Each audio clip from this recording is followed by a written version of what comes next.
மதமாற்ற தடை சட்டம் கொண்டு வரப்பட்ட போது அதை போப்பாண்டவர் எதிர்த்தார். அப்போது போப்பாண்டவர் பகிரங்கமாக எதிர்த்தார். அப்போது நீங்கள் வாட்டிகனின் தலைவர், நான் தமிழகத்தின் தலைவர், உங்களுடைய அரசாங்கத்தின் வேலை உங்களுடையது, என்னுடைய அரசாங்கத்தின் வேலை என்னுடையது என்று போப்பாண்டவரை ஒரு மத தலைவராக அடையாளப்படுத்தாமல் ஒரு இடத்தின் தலைவராக அடையாளப்படுத்தி ஜெயலலிதா அவர்கள் பதில் கடிதம் போட்டார்.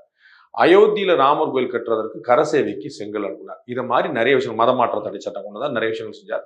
அவருடைய பக்தி எல்லோருக்குமே தெரிந்தது, வெளிப்படையான பக்தியா இருந்தது. அதெல்லாம் ஏற்கொள்ளக்கூடிய. அதனாலேயே அவர் இஸ்லாமியர்களுக்கு எதிராக இருந்தார்னு சொல்ல முடியாது, கிறிஸ்தவர்களுக்கு எதிராக இருந்தவர்னு சொல்ல முடியாது. உலைமாக்களுக்கான ஓய்வூதியம், மசூதிகளுக்கான கஞ்சி, பெத்லேகம் டிராவலுக்கான நிதி அப்படின்னு எல்லா மதங்களுக்கானது செஞ்சுட்டே இருந்தார்.